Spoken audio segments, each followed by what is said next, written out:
Good evening, and welcome to our Freedom of Art panel as part of this year's First Amendment Day celebration. My name is Caitlin McCullough, and I am a current member of the First Amendment Day Committee, and I would like to introduce you to the 5 freedoms of the First Amendment. They include the freedom of speech, the freedom of the press, the freedom of religion, the right to petition, and the right to assemble. The annual First Amendment Day celebration gives us the opportunity to discover how these freedoms impact our daily lives and offers us a chance to learn how to protect those rights. This year's First Amendment Day is sponsored by the Greenlee School of Journalism, Lee Enterprises, the First Amendment Center, Leo Morris Chapter of Society of Professional Journalists, the Iowa State Daily, and the ISU Committee on Lectures sponsored by GSB. Later tonight, we will also have a keynote speaker by Frank Lamonte, the Executive Director of the Student Press Law Center. He will be discussing social media and the First Amendment. Tomorrow, we will also kick off our First Amendment Day with the Freedom March at City Hall and the Feast on the First Amendment on Central Campus. If you're interested in a First Amendment t-shirt, they will be sold for $5. Tonight with us, we have 2 renowned artists here with us to discuss their experiences and challenges with the First Amendment within the art world. Participants include Brian Duffy, who worked for the Des Moines Register, was a former cartoonist for the Des Moines Register, and a current animated cartoonist for KCCI, and also the leading American medalist and sculptor, Heidi Wasby. A cartoonist and illustrator for more than 30 years, and a nationally and state syndicated cartoonist, Duffy has received 2 Best of Gannett Awards, 2 World Hunger Media Awards, and was a finalist for the prestigious John Fischetti Award for editorial cartooning. Wasby specializes in bas-relief bronzes and is a member of the Citizens Coinage Advisory Committee that advises the Treasury about the designs on all the coins that circulate in the United States. Before we begin with them, I would first like to introduce Dr. Michael Buzea, who is the director of the Greenlee School of Journalism here at Iowa State.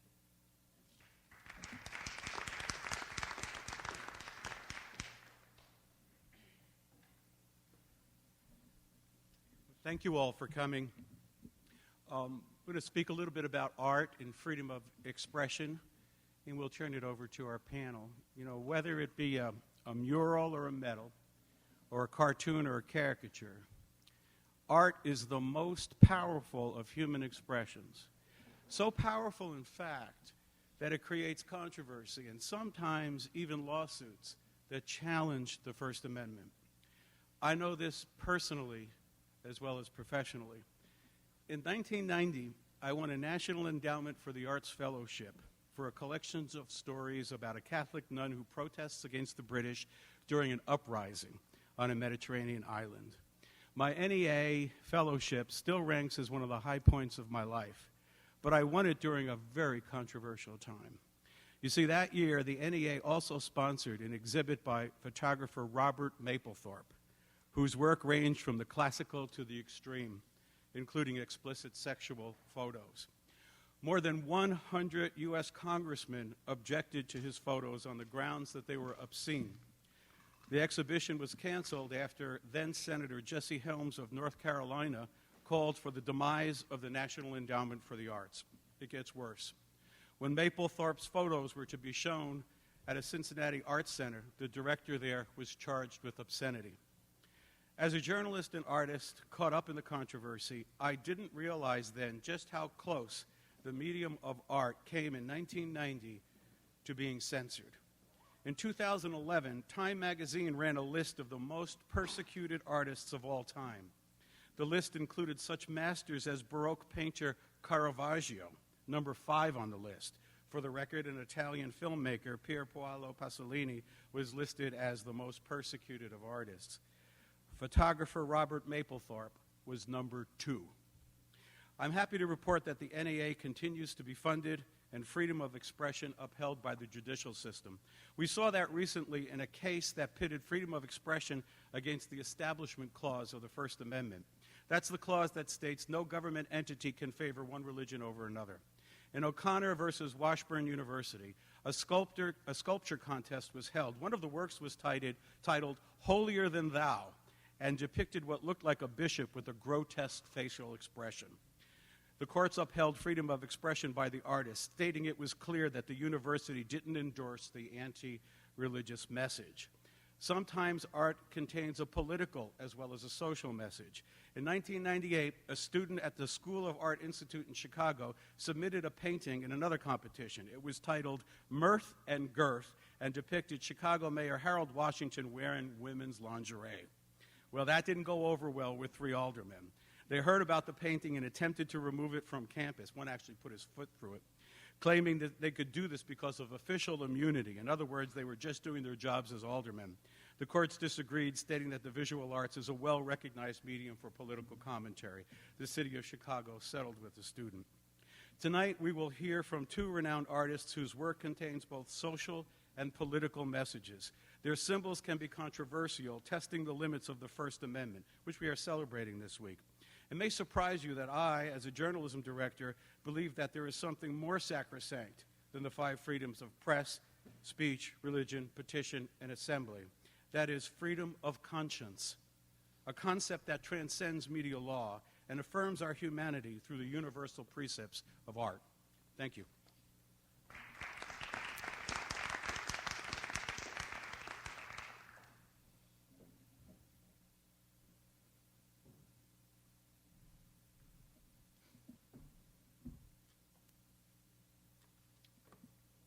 Hello, and thank you for coming out to hear us today. Can you all hear me all right? Nodding in the back? Okay. I'm Heidi Wastweed, and I want to talk to you about maybe something you haven't thought about before, is using coins and sculpture as a media to express free speech. The common vehicles that we think of free speech are the written word, of course, the spoken word, and visual images. But how about something a little more concrete? Before there were newspapers, there were coins. This coin is from Rome from 44 BC and depicts Caesar. And this was oftentimes the peasants' only view of a ruler's face was on the money that was passed from hand to hand. They didn't have CNN like we have today, where we take for granted that we know what our rulers look like. But this was the only way that they ever saw them. And so this was obviously a very effective way to spread a message when a ruler has changed hands, when one has died, another has taken over. The money was changed with new faces. Some early coins turned then to metals, which instead of being a money was still a way to spread a message. This coin is an example of one of the more bizarre that I've ever come across. And this is a political cartoon, so Brian, I put this one in for you. This depicts King Louis XIV defecating into a bedpan and vomiting into a pot held by an Algerian and a person from the Catholic Church. This was put out by Holland in 1689 as a way to humiliate King Louis. And I confess I don't know the subtleties of the politics of the time, but you can see here the symbolism of those who are all too willing to clean up the messes of the politicians that they support. So this is a very effective way to spread a controversial message in a time when you didn't see much of this thing. Today we still use metals as a way to spread our sometimes controversial messages. This is a commission coin that I sculpted for a client who is all too willing to be very outspoken.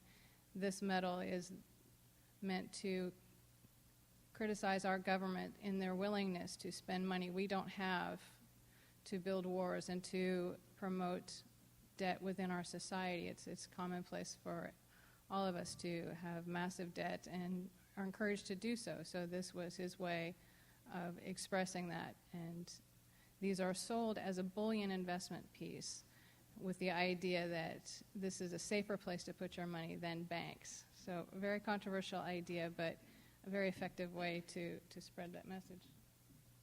Even the Queen is not safe. This is the same client. He wanted to do a satire of the Canadian $50 gold coin, showing that the Queen is not promoting such good habits as well. And of course, the common phrase, keep calm and carry on, is a little twisted here.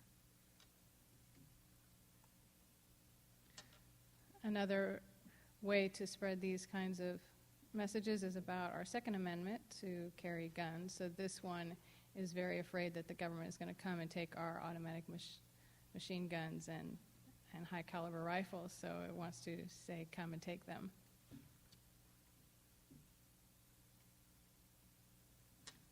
I don't just do coins, but I also do larger scale bas relief. So another client came to me and asked me to do a church door for St. Paul's Cathedral in Florida. They wanted me to use these beautiful friezes that were painted on the dome of St. Paul's Cathedral in London. Although I'm not Catholic, I was all too happy to take on this project.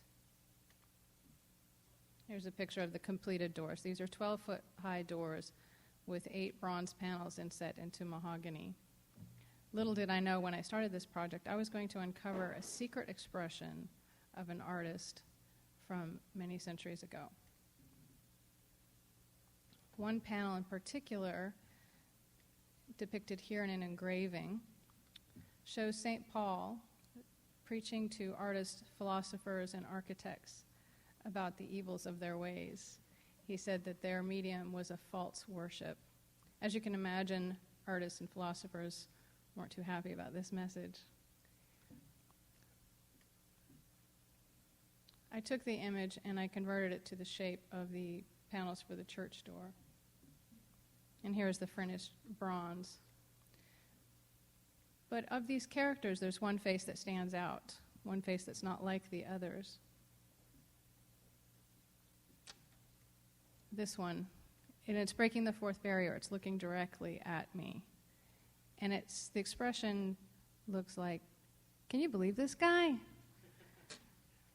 It is not going along with the rest of the characters here. And so I came with this philosophy that this was the painter, the original painter, James Thornhill. I thought this must be a self-portrait.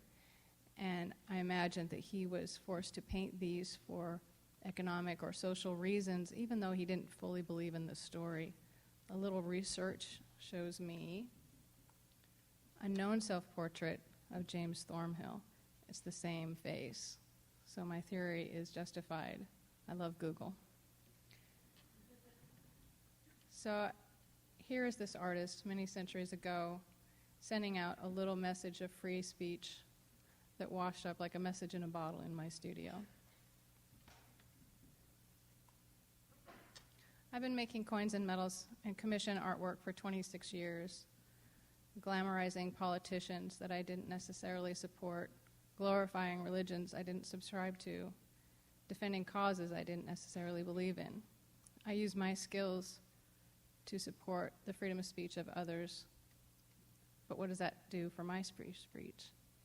And that's the question I want to put to the audience. What does that do to my free speech when I use my voice for others' causes? I'm going to show you then some of my own pieces, my non-commissioned pieces, where I am expressing my own voice and coming up with my own ideas. Dante, of course, is a famous character who was suppressed in his own time for his free speech. I'm sure most of you are familiar with his works, and he was thrown out of Florence for what he wrote as he criticized politicians and aristocrats of the day. A popular story of Dante among artists throughout history was his love of Beatrice. She was written into his books as a very pure soul, and he loved her all his life. And artists like to depict this as a very romantic and pure love. But I had something to say about that. I say bullshit. How can you really love someone if you never even talk to them? Because he was in a different social class, he wasn't allowed to court her. And I imagined him on his deathbed, imagining her. She died when she was 23, so in his head she always remained young and beautiful. But that's just it. She was just a figment of his imagination. She wasn't a real person anymore. The only way that he could touch her was through his writing. This piece is called Snake Oil, and it's a not-so-subtle attack on the medical industry and the pharmaceuticals who like to campaign to us through the television. Have you ever felt tired, sleepy, sad, or any other normal conditions? Ask your doctor if our medicine is right for you, but there's nothing in the bottles.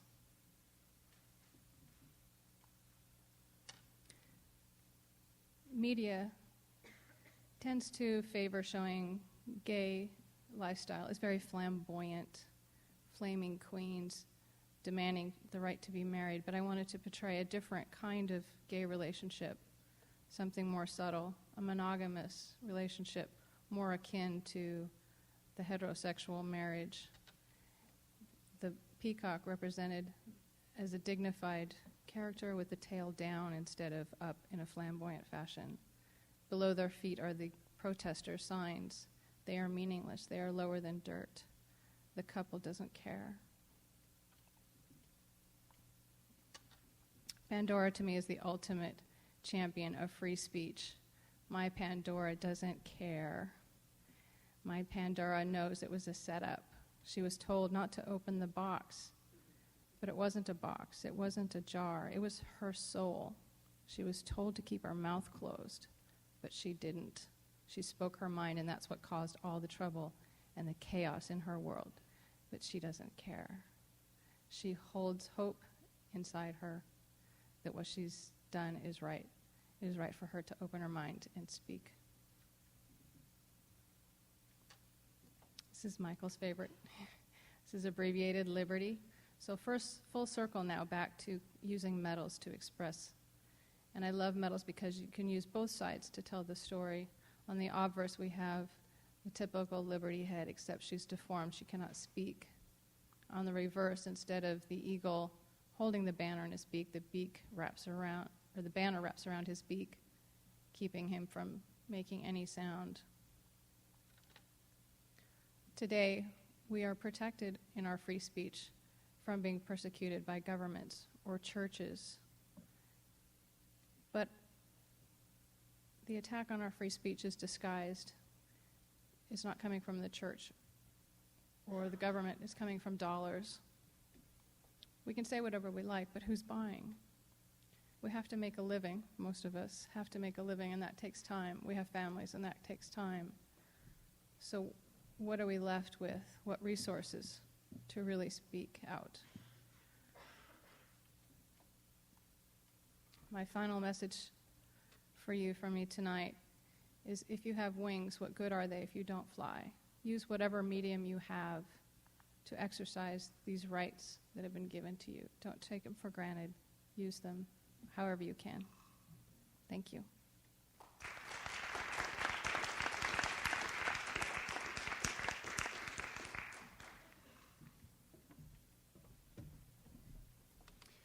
While we switch computers, I would just like to come and say I'm Michael Dahlstrom. I'm the head of the First Amendment Day Committee, and I think I will present you with some First Amendment statistics to keep you waiting. The First Amendment is the foundation of our country, yet according to the 2012 State of the First Amendment Survey, 65% of people can name the freedom of speech. 28% of people can name the freedom of religion. Freedom of press, 13%. Freedom of assembly, 13% again. Freedom of petition, 4%. Now, of course, multiple people can know multiple things, but it turns out that almost 30% of Americans, so we're at 27%, can't name any. May have heard of the First Amendment, don't know any of the freedoms in it. However, even though people know, or maybe don't know the freedoms, there is a sense in America that it's something that we cherish. So the same survey, 59% of the public oppose government control of the internet or limit access to social media in the event of a national emergency. There was a very strong reaction against any control over the internet. 62% said that public schools should not be able to punish students for putting social media online that may be controversial. Could not do that. 75% agreed that the news media should serve as watchdogs and should be free to tell people what's going on in the world so we as a society can respond. However, only a third of them think the news media is actually doing that. And so, the First Amendment, the reason we have this event, it's a celebration where we can appreciate what the First Amendment does, try and raise awareness of how important the First Amendment is for our society, and also try and get people to understand what it is that is protecting them. Thank you very much. And I would now, in just a moment, I will introduce Brian Duffy.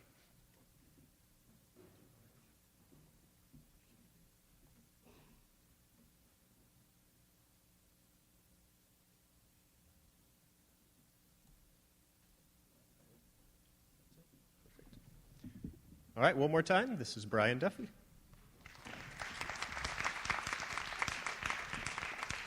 Thank you. Hopefully everything will work out the way I want it to. It never does, though, which is kind of the story of my life. Anyway, I've been asked to speak here because mainly they feel sorry for me. Editorial cartoonists are disappearing by the droves. I'm one of the last ones you will probably ever see, so you can take pictures if you like. There will be one of us in the Smithsonian one of these days stuffed. It's funny, but it's not funny. Editorial cartooning has been around for centuries. And in every other nation or country in the world, there are going to be cartoonists long after the United States has none. And it's a situation that is somewhat puzzling to all of us that are seeing the profession disappear, but it's not much we can do about it because we don't hold the purse strings. What I want to do is run through a few of the cartoons that I pulled out over the last, few centuries, ones that you would probably have recognized as quintessential editorial cartoons from the colonial period on. And an editorial cartoon, for it to be effective, has always been a vehicle that, if you took a look at it, you would understand the general meaning of it very quickly. They've always said that you didn't really have to be a person that could read to understand an editorial cartoon. I think there's some truth to that, but there's more to it. You do have to read, especially nowadays. And I'll get into that a little bit because of the dearth of people that actually cover the news the way it's supposed to out there. But before I go into this, I've done this on all the talks I've been giving lately, and it's for my own education.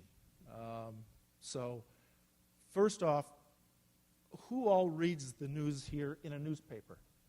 Be truthful. No. You cannot get online. Okay. Small handful. I know. My friend Dick Doak would. I do have to say something as an aside there.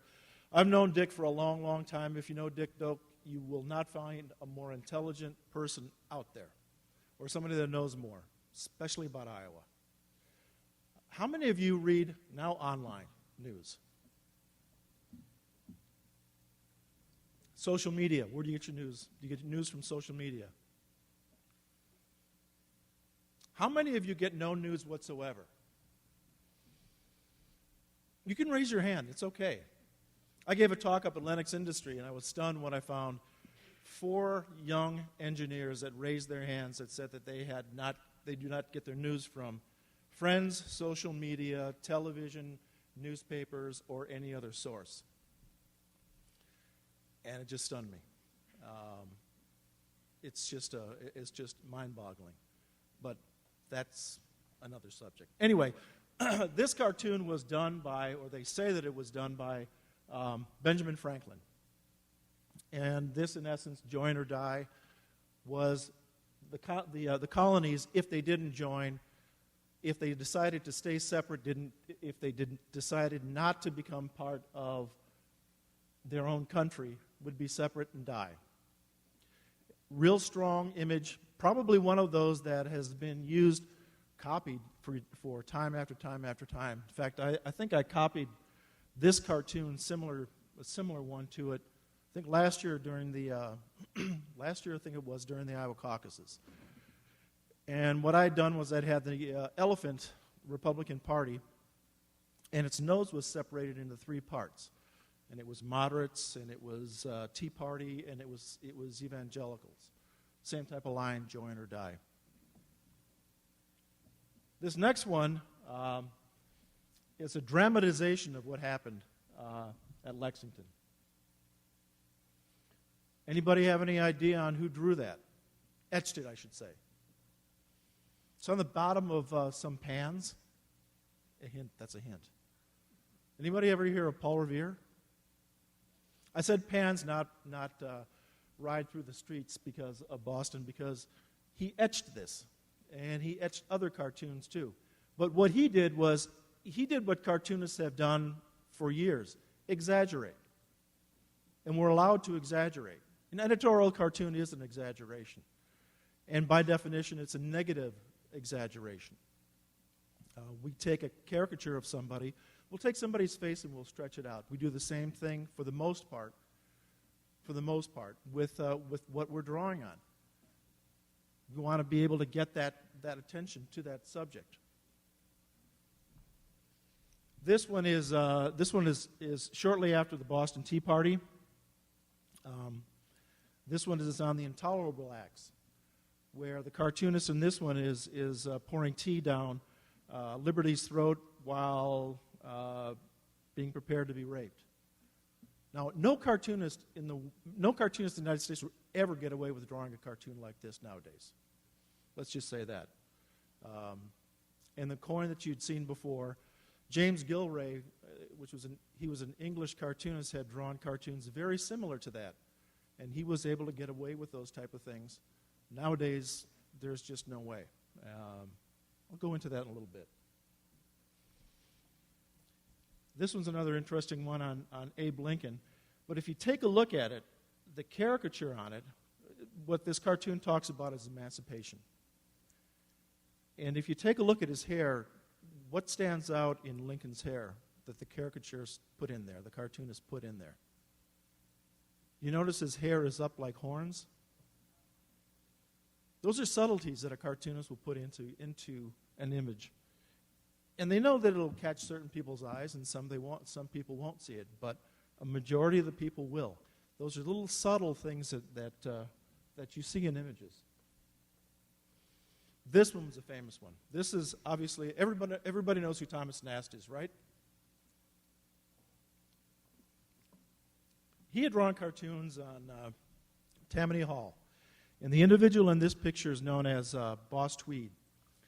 He was, in essence, he ran the most corrupt, actually, city government that you've ever seen. During his reign, they probably pilfered about $4 billion in today's dollars out of the city of New York. And Thomas Nast, for 2 years, had drawn cartoons on him virtually daily that appeared in Harper's Weekly and also the New York Times. That's when the New York Times actually ran cartoons. They don't do that anymore. But the image was so was something that was so recognizable that when Tweed took off, disappeared over to, I believe it was Spain, somebody had spotted him over there. He was a fugitive of the law. Somebody spotted him over there because they had seen the caricature of him. Now, one of the things that people had said, and a few of the, I think Boss Tweed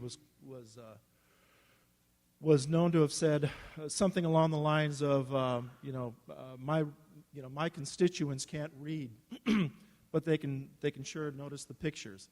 And there wasn't a lot of truth to that, because if you look at that cartoon in detail, there's a lot of messages in that cartoon itself, a lot of wording in there.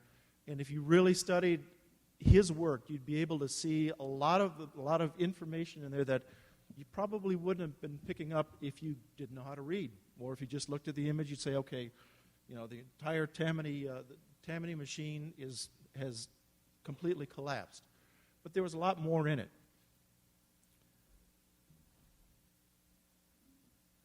Also, there's another thing about caricature and cartooning that come up, and it's known as political correctness. This is one that he had done on the Vatican and on the Catholic Church, and it was called River Ganges. And he has the mitre hats as crocodiles. See, there's I might as well touch on this now. The Muhammad cartoons. Has anybody ever seen any of those cartoons? Not that I'm going to show them to you tonight, because that would probably make more news than anything else. I was here a few years ago when those cartoons had been released, and I had a few opinions on that at that time. How many of you have heard about the Muhammad cartoons from back in 2006? Okay, you remember those? Those cartoons were ones that a Danish newspaper had challenged different cartoonists to come up with images of the Prophet Muhammad. And their goal was to show that they had the right, through free speech, through their own belief in a First Amendment right, to say anything they wished. And in essence, they're correct. But they missed the entire point of what the editorial cartoons should have been. I saw the images that were drawn, and they were cheap, hackneyed, and they didn't say anything. And that's what you have to do in a cartoon is not just a caricature. The caricature is the vehicle for the idea. And the idea was not there. The idea should have been, why are you drawing these cartoons? What's the reason for it? Are you aiming them at the people that are taking a prophet's words or God's words and twisting them around for their own purposes? Then I can see a cartoon along those lines, and I've drawn cartoons along those lines for all different religions. They didn't do that in those cartoons. They did it mainly to provoke, and it succeeded, but I don't think it succeeded in the way that the First Amendment, if they were cartoons here, should have worked. Having said that, though, there's too many people that pull punches now to reproduce those cartoons. There was a book that was put out 2 years ago from Yale Press on the entire situation, and in fact, it still goes on.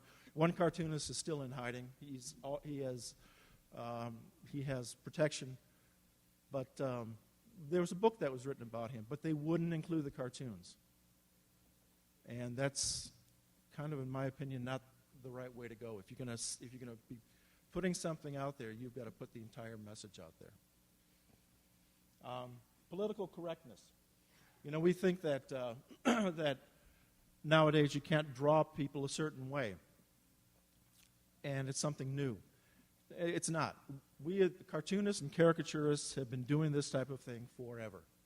They've been using different facial features in their cartoons to denigrate people, and they did. Thomas Nast is the one that had drawn this cartoon here. In essence, the equation there was, I think it's pretty obvious. But Thomas Nast at the time would always draw an Irishman as a monkey. This is New York City. It was split between Germans and Irish. And he felt that the Irishman could be bought with a bottle of whiskey, and that's it. And buy as many votes as possible that way. In fact, just recently in New Jersey, there was the Hibernian Society there wanted to remove his name from a couple of different honors because of his cartoons like this. But Thomas Nast was the one that gave us images like the elephant, Republican Party, the donkey. Anybody else know another one that he's given us? Any ideas? Oh, I know you know. It comes around once a year. I'm giving you a hint. Somebody can yell it out. There we go. Santa Claus. Yes, Santa Claus. He gave us Santa Claus, too. Now, so these are some of my cartoons here. This one here deals with something that I hope some of you have been paying attention to. You probably haven't. I don't know. Maybe you have, maybe you haven't. I've got one of the Board of Regents saying, part of our agenda here at the Iowa Board of Regents is to set up a transparency task force so the public can gain a better understanding of how we make our decisions. Now, for anybody that knows anything about task forces, they do a lot and then do nothing. They waste a lot of time, waste a lot of paper, and nothing comes of it. That's why for the second one I said, but until then, he's pulling the cover down. And it was the hiring and firing of the Iowa Public Radio Station executive, the head at Iowa Public Radio. Now, that was a closed meeting. The board members asked to have that as a closed meeting. The person being fired didn't ask to have that as a closed meeting. Yet nobody really said anything about it. Has anybody read anything about it in the newspaper or online or anything? Any of you? 10, 15 years ago, you would have. That would have been a big deal. This is another one that I had drawn on Iowa Supreme Court decision on gay marriage. What I wanted to do in here was to show that Iowa has always been the leader when it came to equal rights and civil rights. The first one I have prevented a former slave from being sent back to his owner in a different state. That was actually the first Supreme Court decision that was ever made by territory court here in Iowa, Supreme Court in Iowa. Second one, they held that school segregation was unconstitutional. That was decades and decades before any other decision. Held that an African-American woman should not have been denied access to a steamship diner car. And the last one, which has caused the greatest amount of controversy. But I had to put this amount of information in it because the news media wasn't putting it in there, wasn't saying anything. An editorial cartoon, the way I look at it, and the way I've drawn them for years and years and years, has been, and I guess this is the best definition, we have to have a lot of information to begin with before we draw the cartoon. We also have to make sure that the people have read it, know what's going on, digested the information in whatever issue it is, and come up with an opinion. And I just kind of help them along by stating my own opinion. But they have to understand something about it, something about the issue. And I always say an editorial cartoonist's job is we're the kind that come down off the hill after battles fought and shoot the wounded. And now we have to actually shoot them and then wound them first and then finish them off because we don't have the media out there doing what they're supposed to be doing. And this is another one on the Supreme Court, different twists on it. When I draw my cartoons, I always look for a different way of coming up with an angle on something. And the drawing itself is important, but it's the idea. And I can come up with a drawing in no time. That's the most boring part of my job, is to draw the cartoon. The toughest thing is to come up with that idea and to come up with the vehicle to drive that idea. And this one was I was thinking, this again was on the Supreme Court, the state Supreme Court's decision on gay marriage. And I have a few. This is, anybody ever hear of Bob Vander Plaats? He's made a lot of money off of what he's been doing. And a few other ministers in there. And I found a translation of one of the, it was an Inquisition handbook from, I think, 1578. And I put that entire Latin quote down because the way that it came out and what it says was just perfect was just perfect. The translation, for punishment does not take place primarily and per se for the correction and good of the person or persons punished, but for the public good in order that others may become terrified and weaned away from the evils that they would commit. So in other words, if we get rid of these justices, anybody else that would ever consider deciding a matter in this way better watch out. Here's another one. This was a few years ago. I think this is in 2010. But this was on the GOP platform for the state of Iowa. Again, hardly anybody read it. And there was stuff in there that was just amazing.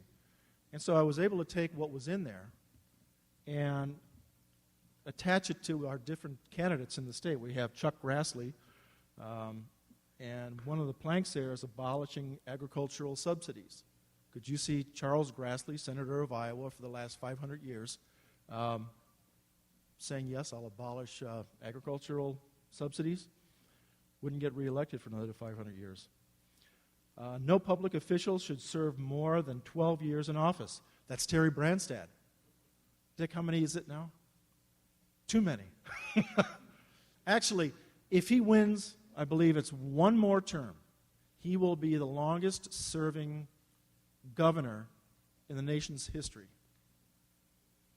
And the last one, a person convicted of drunk driving should never have their record expunged, and that's our lieutenant governor. She has 2 drunk driving convictions against her. But I've had to put more and more words into my cartoons to get messages across. And this is what I want to say about the media now. I find it harder and harder to find information that I know everybody reads. Years ago, it used to be everybody would get one of the newspapers. If you lived in Iowa, you got the Des Moines Register. You know, if you wanted local stuff, you picked up your local newspaper. You watched the same television shows. You watched, ABC, NBC, CBS. Everybody had that in common. We don't have that anymore. We don't have newspapers that really cover that much and are that far-reaching. We've kind of fractured our society in regards to television. We have cable. Everybody is looking at different things on cable. You've got different modes, especially on the internet. I call the internet is like Horton Hears a Who. That's how I look at the internet. It's like there's one out there. I mean, there's just millions of websites, but how do you find it? How do you find that one website that has the information on it? It's either that or it's like a blizzard. I go through and I bookmark different websites for information. But I look back and I say, how many people are actually, reading what I'm reading and are going to understand what I draw? And that's a tough thing in our field nowadays, and especially my field nowadays. And one of the other things that I wanted to get back to that I'd mentioned before, editorial cartoonists have disappeared by a rate of about 8 to 10 a year. And it's come down to this. It's come down to corporate newspapers that buy up newspapers all over the place. And their attention line, what they're looking at is the bottom line. They don't care about anything else, it's the bottom line. And they don't want the boat rocked too much either. Editorial cartoonists rock boats. Always have. And advertisers don't like it at times. And editors and publishers don't have the backbone, I could say other words, but I'll use backbone, to stand up to them. I've read enough history of different newspapers, even the Des Moines Register, the former owner of Gardner Coles telling various advertisers if they didn't like something, he said, I'm not going to change anything. The way it is the way it is, and you'll have to accept it or not. And they could do that because they were the only game in town for the most part. But what's happened is we've lost that right, not in I'm using legal terms here, not in a de jure way, but in a de facto way. We have newspapers and television stations and whatever that don't want to stir up controversy. So we're not having somebody in government say, you can't draw that, you can't say that. We're having the companies that are the ones that pay the people that would like to say these types of things. They're saying, no thanks, we don't want to upset anybody. Don't want to upset the readers, we don't want to upset the advertisers, so get rid of them. We don't want to see them anymore.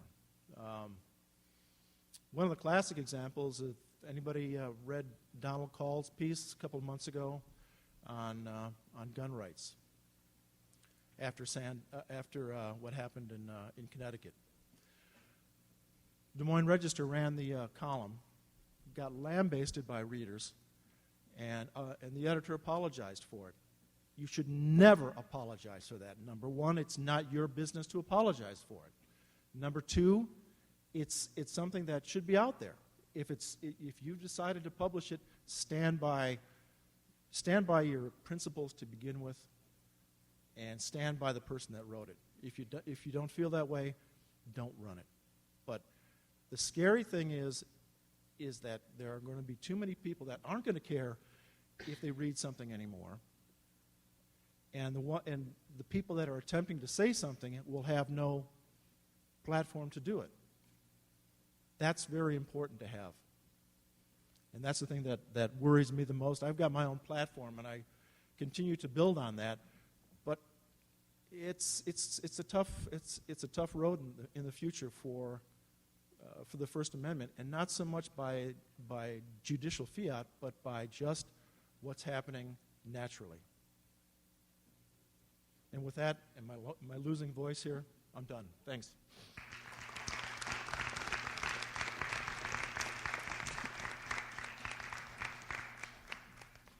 We do have a few minutes for questions from the audience.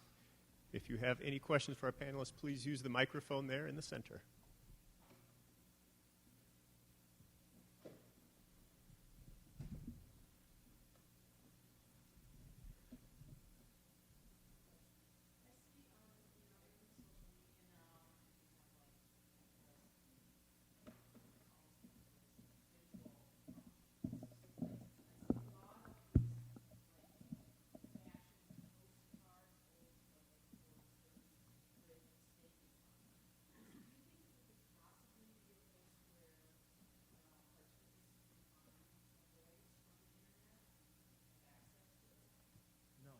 Not completely. I mean, that's the biggest problem. You hear me? You can. That's the biggest problem is that the main environment for an editorial cartoonist was traditionally a newspaper. And when that disappeared, it's kind of like a dinosaur, I guess. But there's a handful of us that have attempted to do animation and Pardon me, could you repeat the question in an abridged form so we know what you're answering? Okay. I was asked, what I was asked is the questioner had mentioned, and I'm sure all of you have seen it, those old like 1930 or about 1940, 1950 postcard style cartoons for the most part out there, where they just take an image of like the 50s and put a little, smart ass saying on it. And I was asked if that would be something that editorial cartoonists could do, and it is, and it could be used as another vehicle, and that's a good point. But the internet is not paying anybody anything. Advertisers are finding that they only get like 5% to 10% of what they would have to pay in print. So there's not a lot of money to be made online for just about anything. And the other thing about the internet is every single time you look up, something is changing, something is coming, and something is going. Tumblr just dropped their flipbook section, and they laid off I don't know how many writers and photographers and editors. And that was only up for a couple of months. So the internet right now is something that it's flash. Here, gone. Here, gone. It's not like what we've had up until now.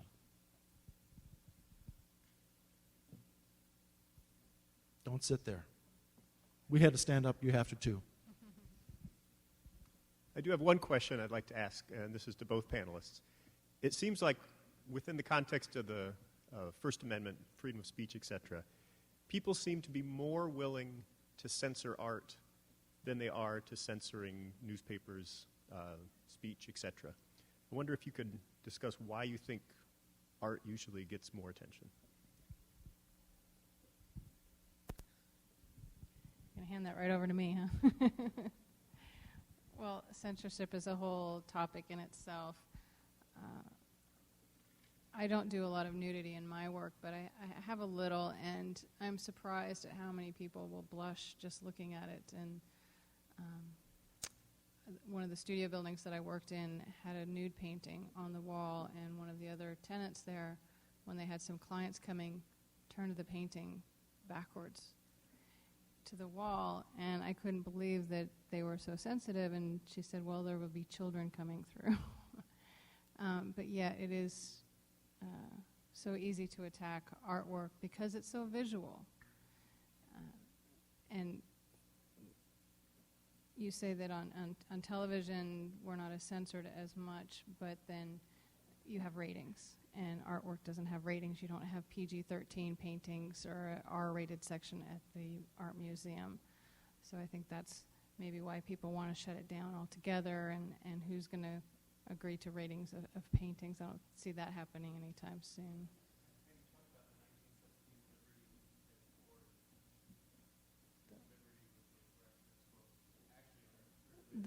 The Standing Liberty, who was later covered up. Yeah, there was a U.S. coin with the Standing Liberty with breast exposed that went into circulation, and I don't know the story exactly behind who complained and why, but she was later covered up. She was then draped over the top, but still today we would never see a circulating bare breast. And how have we come so far? Why is it that, what year was that, Michael? It was 1916. 1916.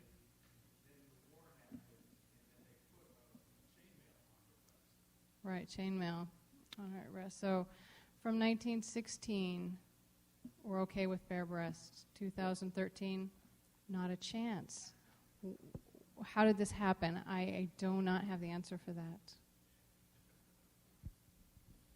We had former Attorney General John Ashcroft, who covered up the statue of Justicia, made sure that her breasts weren't showing. It's, I think this country goes through different movements. Back in the 1840s, they went through a real evangelical movement, and I think we're going through about the same type of thing now. It's a religious reawakening, I guess, and with it brings what tags along behind it are the censors, and that's what we're seeing a lot of. If you went back and looked at some of the stuff from the 1970s, you'd be amazed at what cartoonists or illustrators or sculptors or writers or anybody got away with back then. And that's something that you couldn't see nowadays. I say that you couldn't see nowadays. Let's put it this way, easily. It's out there. And a lot of it is out there. It's on the web, though, but you've got to find it. And that's the most difficult thing, is that sifting and searching in a world where you don't have the time to do it.